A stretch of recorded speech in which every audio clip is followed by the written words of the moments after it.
We have new prospects on the verge. Let's discuss on Fantasy Baseball today in 5.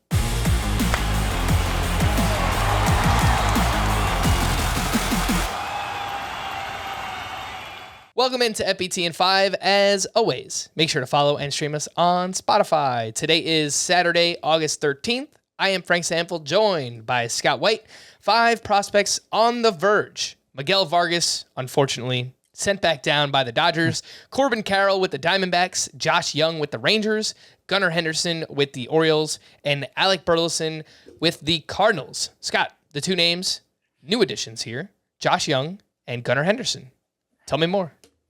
Yeah. So Josh Jung, let's not forget about him. He was expected, I would say, to win the starting third base job for the Rangers this spring. Before spring training even got off the ground, he ended up tearing the labrum in his non-throwing shoulder, his less important shoulder for hitting too. I think he was lifting weights.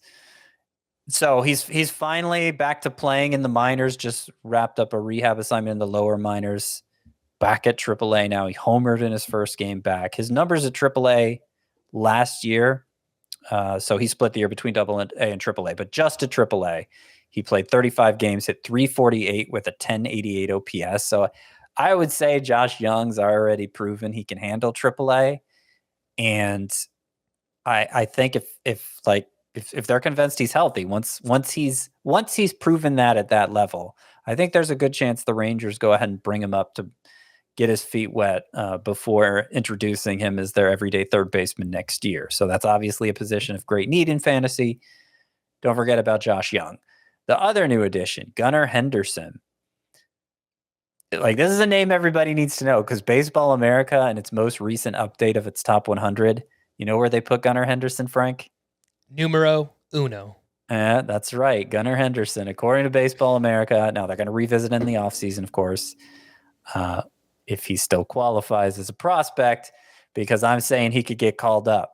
There has been a lot of chatter on Twitter about Gunnar Henderson potentially getting the call for the Orioles at AAA. You know, he's made a big leap this year, just improved plate discipline. Last year, he looked like a guy with strikeout issues. Brought that rate way down this year.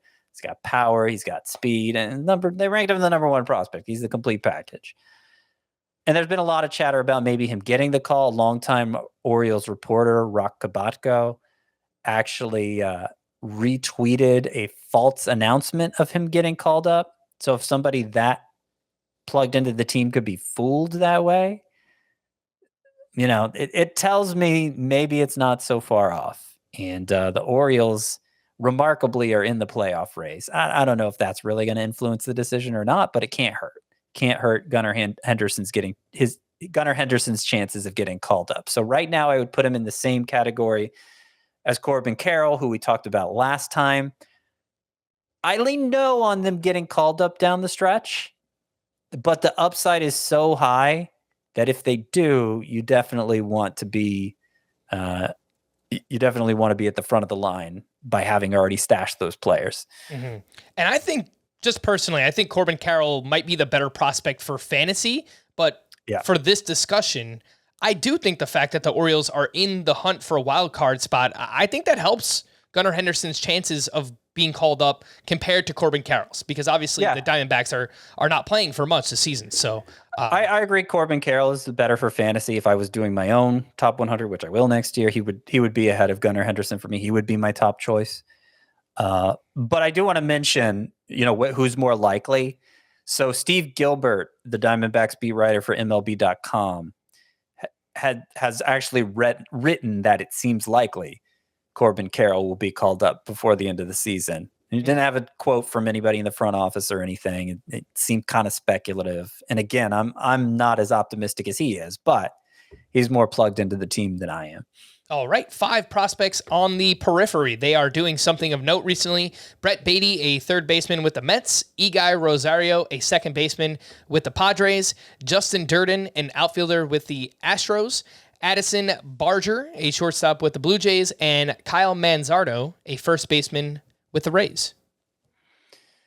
Yeah, exciting group here. So Brett Baty, I think, is made himself into a consensus top 20 prospect. Former first round pick. It was kind of slow out of the gate, but he has gotten better as he's climbed the ladder. Just moved up to AAA after hitting his final 19 games at AA. Brett Baty hit 442 with 8 homers and a 1359 OPS. His strikeout rate was 14.3%. Wow. So he is looking like a special hitter. Eguy Rosario. So the Padres, obviously they traded away.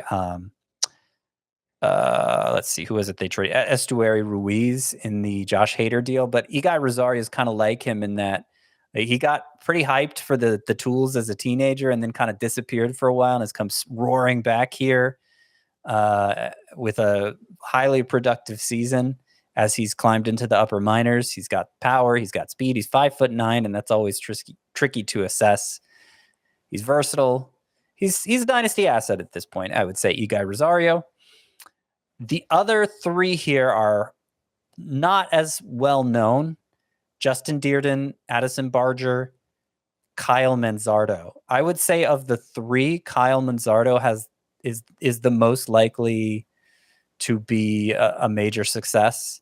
He's a first baseman, and he's a first baseman in the Rays organization. So narrow path to the majors, but he looks like a hitting savant.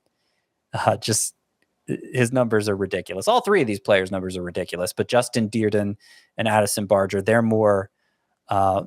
It seems like the prospect community is a little more unsure about how their production is going to translate to the majors if they're going to be full-timers in the long term. But I generally like to bet on those guys in dynasty leagues because they're free to pick up, and the numbers, as I said, are ridiculous for both Dearden and Barger. All right. For more extensive fantasy baseball coverage, listen to the Fantasy Baseball Today podcast on Spotify, Apple Podcast, Stitcher, your smart speakers, or anywhere else podcasts are found. And thanks for listening to Fantasy Baseball Today in 5. We'll be back again on Monday morning. Bye-bye.